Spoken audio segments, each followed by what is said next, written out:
Good morning, Laguna Woods. Thank you for tuning back in. We're in the middle of a week with Joan, and this is Yeah, fun, huh? we always have fun. Yeah, we do. We do. But this one is this whole week we're looking to see if we can see God in creation. Comes back once again and remind you to Yuri Gagarin, the Russian cosmonaut, saying, "I've been to space and I didn't see God." And then the American came and said, "I've been to space and I see God everywhere." That's the thing. So we're looking at evidences of God. Because if God is the creator, he's the artist of all this, we should see him in his artwork. And so today I wanted to kind of go back to some of the stuff we talked about on the very first show of the week about the universe. Joan, I am totally fascinated by the universe. Me too. I wish I knew and could go out at night and name the stars and things like that. I cannot. I go out well over half the nights, though, and just thank God for the stars. I just love it. And so when we look up and we see those things, how did they get there? And why are they there? Well, I looked on the internet and asked, how did the universe begin? And what can you tell me about the universe?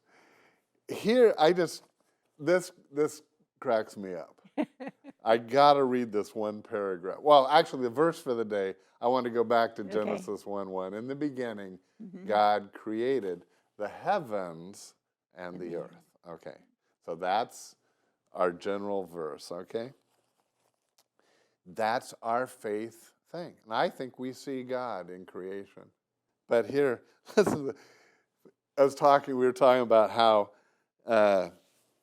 things are so stated as fact. Listen to this prayer. Birth of the universe, the Big Bang Theory, it's entitled.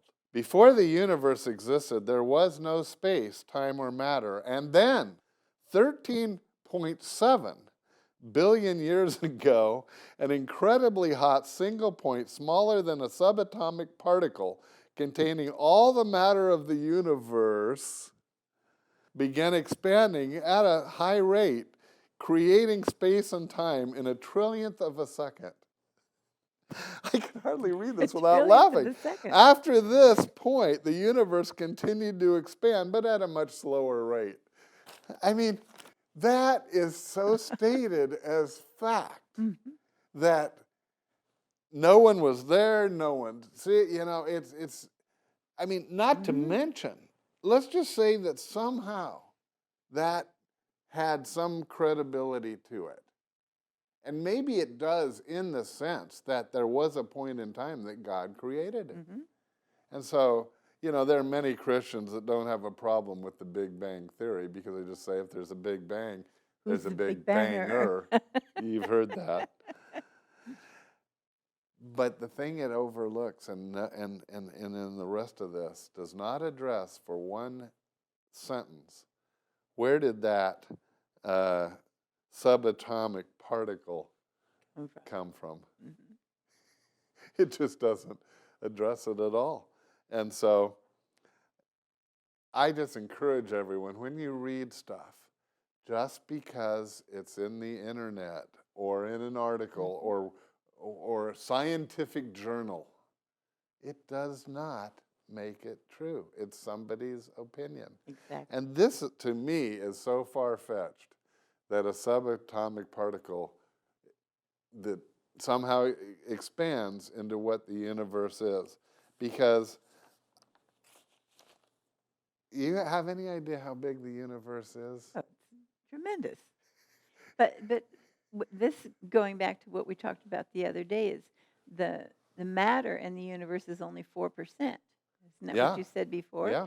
So if this happened, how could the matter in the universe now only be 4%? What happened? Well, I don't know, but I think they would say, well, it just keeps going outward. Yeah. It's getting. But here's the thing. So here's the thing about Earth, okay? The universe is very, very big. we are but one planet among 9 solar systems revolving around one star. That's the sun, Sun. what we call the sun. This star is one of 200 million stars in a galaxy that's 100,000 light years across. Our galaxy is only one of hundreds of millions of galaxies Mhm. that exist. Or even if we take a small approach, we can never visit the galaxies because it would take a 2 million light years to get to the nearest star, other star, which is Andromeda. And at the speed that our spaceships go to reach the moon or wherever, it would take 30 billion years to get to the end of the universe. Joan, I don't even know what a billion is, let alone 30 of them traveling at tremendous speeds. No, Yeah. this universe that we live in has hundreds billions of stars. And new so, ones all the time. did they happen by chance? No. It really takes a lot of faith, folks.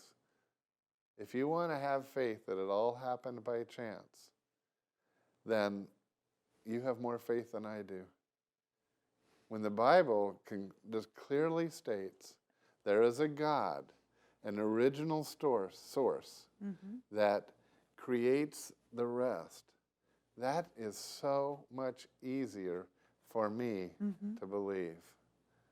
I know you agree. And even when you talked the other day about the 7 days it created and 6 days rested on the seventh, and we were saying maybe the day wasn't the same as our 24 Yeah. hours, but I think of it as a 24 hours because that's what I relate to. I can't relate to a Big Bang Theory. I can relate to God and what He can do because I can see things that He's done. Totally, totally. Well, I just am fascinated by, I think this is actually in Nehemiah, you've been quoting Nehemiah. No, excuse me.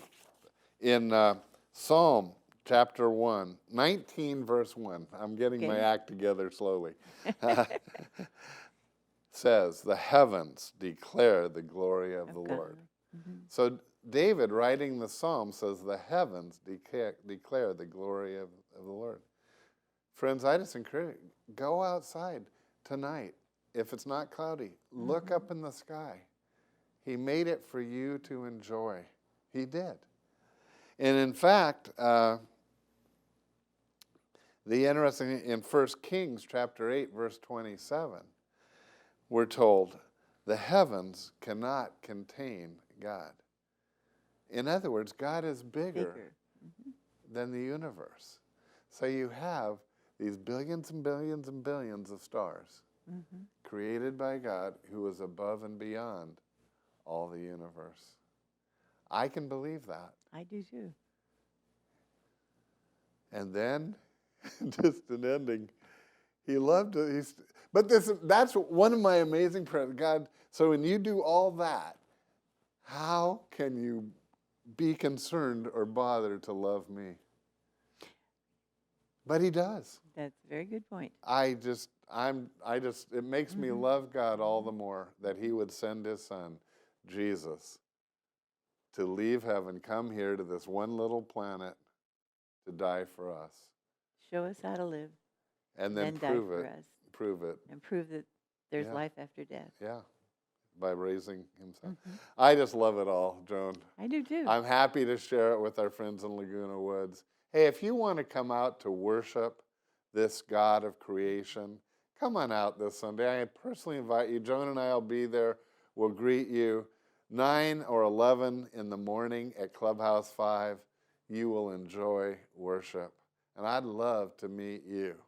And just tell me that you saw us on Inspiration for Today, and we can give them a mug. We can. We'll give them a mug. It's more important than the mug. You come on out. See you then.